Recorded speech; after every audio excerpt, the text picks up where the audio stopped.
História dos meus mais antigos antepassados de quem muito me orgulho descender. 8 de fevereiro de 1275. Morre, em Uclés, Castela, Espanha, Dom Paio Pires Correia, meu 25º e 27º avô, grão-mestre e comendador-mor da Ordem de Santiago, nobre cavaleiro, herói de muitas batalhas da Reconquista, de Sevilha e do Alentejo e Algarve aos Mouros, cantado por Camões nos Lusíadas, por Garrett no poema épico Dona Branca e por Lope de Vega na sua peça El Sol Parado.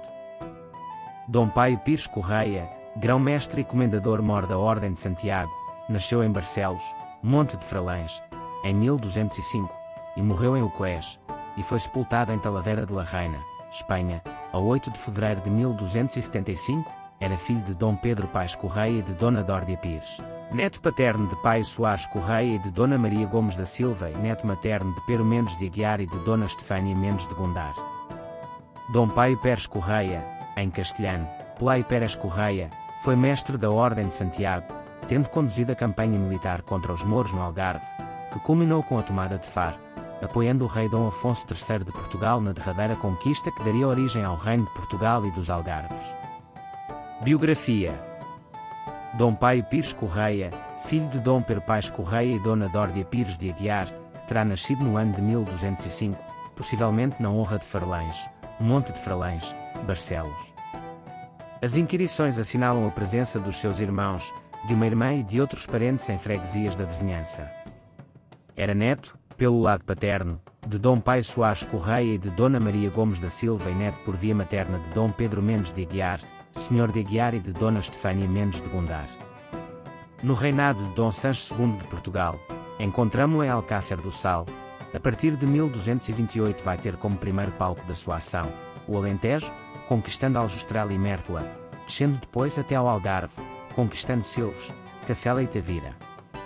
De acordo com a crónica da conquista do Algarve, Tavira foi conquistada aos mouros, em 11 de junho, por Dom Paio Pérez Correia, no decurso da sua tentativa de socorrer os mártires de Tavira. Em 1235, já como comendador-mor da Ordem de Santiago em Portugal, recebe, em nome da Ordem, Aljustrel por doação do rei Dom Sancho II. Desde 1241, encontramo-lo já em terras de Castela.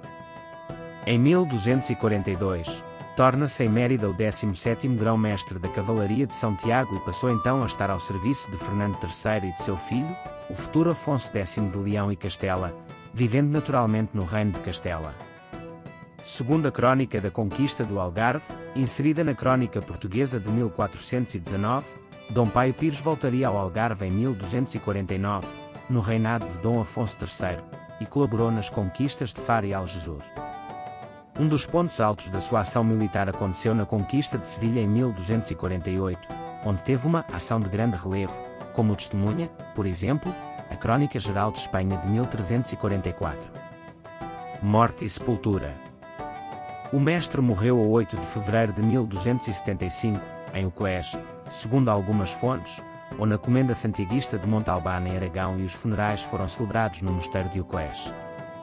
Foi sepultado no claustro da Igreja do Hospital em Talavera de la Reina. Em 1511, os seus restos mortais foram levados por ordem dos reis católicos para o mosteiro de Tentodia, em Calera de León. Foi fundada como uma pequena capela por Dom Paio Pires Correia em 1240, e foi a maior comenda da Ordem de Santiago. Circula a tradição que os seus restos estão enterrados na Igreja Matriz em Tavira junto com os 7 cavaleiros que morreram na conquista da cidade aos mouros, mas é improvável. Referências a Dom Paio Pires. A Crónica Geral de Espanha de 1344 narra o conselho em que Fernando III decide a estratégia a adotar para submeter a cidade de Sevilha, e que foi a que Paio Pérez Correia defendeu.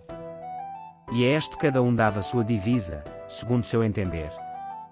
Mas o mestre Dom Paio Correia e outros dos cavaleiros e muito sabedores de guerra disseram a El Rei que fosse cercar Sevilha e que, se a cobrasse, que per ela cobraria todo o al e que seria mais sem trabalho e com mais pequena custa e sem muita lazeira de alguns.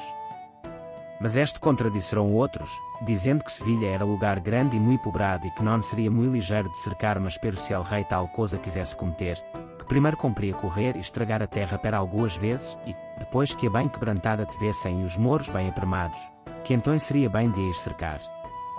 Mas o mestre Dom Pai Correia e os outros que primeiro conselharam o cerco de Sevilha disseram a El Rei que o tempo que pusessem corrimentos e fazer cavalgadas e cercar outros pequenos lugares que melhor era de o poer sobre Sevilha e que, tomando-a, cobrava todo o álique, por esta razão, melhor era de acabar todo per um afão e per um tempo por muitos.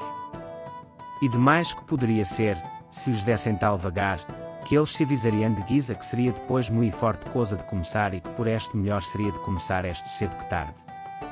E, ditas estas palavras e outras muitas, acordou-se El Rei quando tudou os outros neste conselho. E também este testemunho, que fala das façanhas de Pai Pérez Correia e dos seus homens. O mestre Dom Pai Correia e os outros ricos homens que com ele estavam da outra parte do rio, segundo já ouvistes, cavalgaram sobre goles e combateram e entraram per força e mataram todos os mouros que dentro acharam e levaram muito grande algo que acharam. E, em se tornando per Tiriana, saiu a eles grande cavalaria de mouros e muitos peões com eles e houveram com eles grande batalha. E foram os mouros vencidos e mortos muitos deles e os cristãos tornaram-se muito honrados pela seu arreal. Uma enciclopédia espanhola refere-se a Dom Pai Pires Correia nestes termos. Fantasias à parte, é inegável que esse nombradia se asienta na vida militar lena de gloriosos eixos, como o demonstra ele que se lhe confiase el mando de el exército espanhol naquele período verdadeiramente heroico de la reconquista. Foi grande maestre de la Ordem de Santiago e tanto os monarcas portugueses como os castelanos, se disputarem el honor de tener lá esse o serviço. Luís Vaz de Camões recorda-o em duas estrofes de Os Lusíadas, canto 8º, estrofes 26 e 27, Almeida Garrett baseou o seu poema épico Dona Branca nos seus feitos algarvios, e Lope de Vega escreveu sobre ele na sua peça El Sol Parado. No cancioneiro da Biblioteca Nacional existe uma cantiga que o critica. Herança ao nível da toponímia de ruas e localidades. Dom Paio Pires Correia é lembrado na toponímia de várias cidades e vilas como Lisboa, Setúbal, Silves, Tavira, Sevilha, bairro de Triana, Samora Correia, entre outras. Setúbal, por exemplo, recebeu foral em março de 1249, concedido pela Ordem de Santiago, senhoria desta região, e subscrito por Dom Paio Pérez Correia, mestre da Ordem de Santiago, e por Dom Gonçalo Pérez, comendador de Mértola. A localidade de Aldeia de Paio Pires, Seixal, reclama-o como seu fundador, assim como Samora Correia, Santarém, havendo ainda uma rua e uma estátua em homenagem ao seu fundador. Casamento e descendência. Dom Paio Pires Correia casou com Dona Maria Mendes de Melo, minha 25ª e 27ª avó, filha de Dom Mãe Soares de Melo e de Dona Teresa Afonso Gato, de quem teve. Afonso Correia casou com Dona Brites Martins da Cunha, filha de Rui Martins de Nomais e de Dona Senhorinha Rodrigues de Portocarreiro de Fardel. Dona Sancha Pais Correia casou com Dom Fernão Afonso de Cambra, meus 24º e 26º avós, filho de Dom Afonso Anos de Cambra e de Dona Urraca Pires da Ribeira. Dona Dordia Pais Correia, foi comendadeira de Santos entre 1320 e 1322. Dona Maria Pais Correia.